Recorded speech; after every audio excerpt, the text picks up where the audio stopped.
Today, our guest is the Ombudsman of Kyrgyzstan Republic, Tursunbek Akun. Welcome to our studio. How is the situation of human rights after the Osh incidents in Kyrgyzstan? And how were the court proceedings held? First, you know that over 400 people were killed during the conflict, including both Kyrgyz and Uzbek citizens. The right of people for life was violated.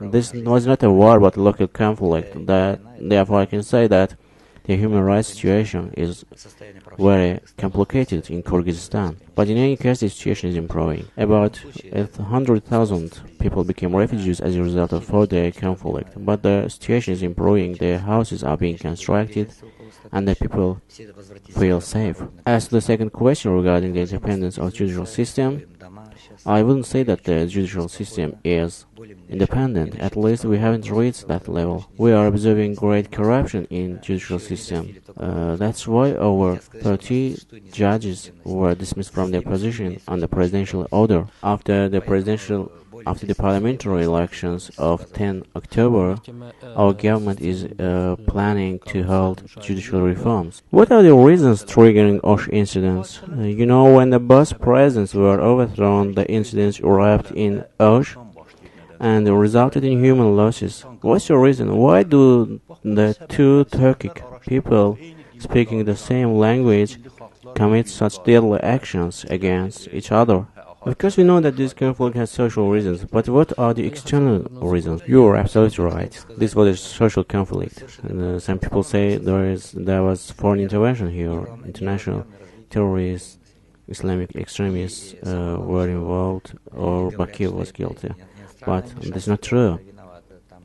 The problem was triggered by the social-economic problems, social inequality between Kyrgyz and Uzbeks. Now again, internal affairs.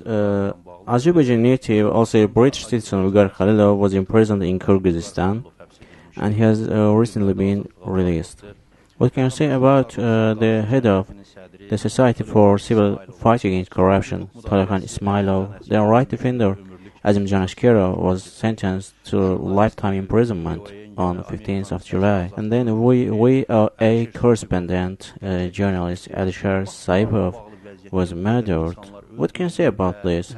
Why are the journalists and right defenders killed or imprisoned? I gave broad information regarding Uygar Khalilov in today's press conference, but I want to add that Uygar Khalilov was wrongfully arrested.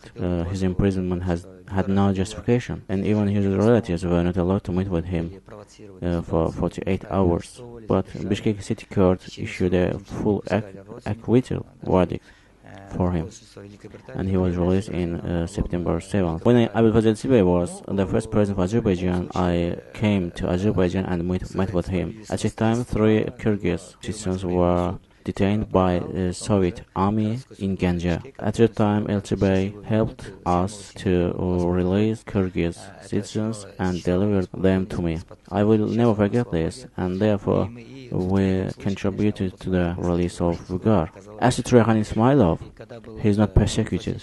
He was offered a good position, but a day after he rejected. Unfortunately, he disseminated wrong information, which only reflected the Uzbek interests, not Kyrgyz interests. And it may be some law enforcement agencies, some Kyrgyz citizens threatened him, but it doesn't mean that the government persecutes him. As for Alisher Saipov, 3 years have passed, a tragic death, and his father's situation is very heavy.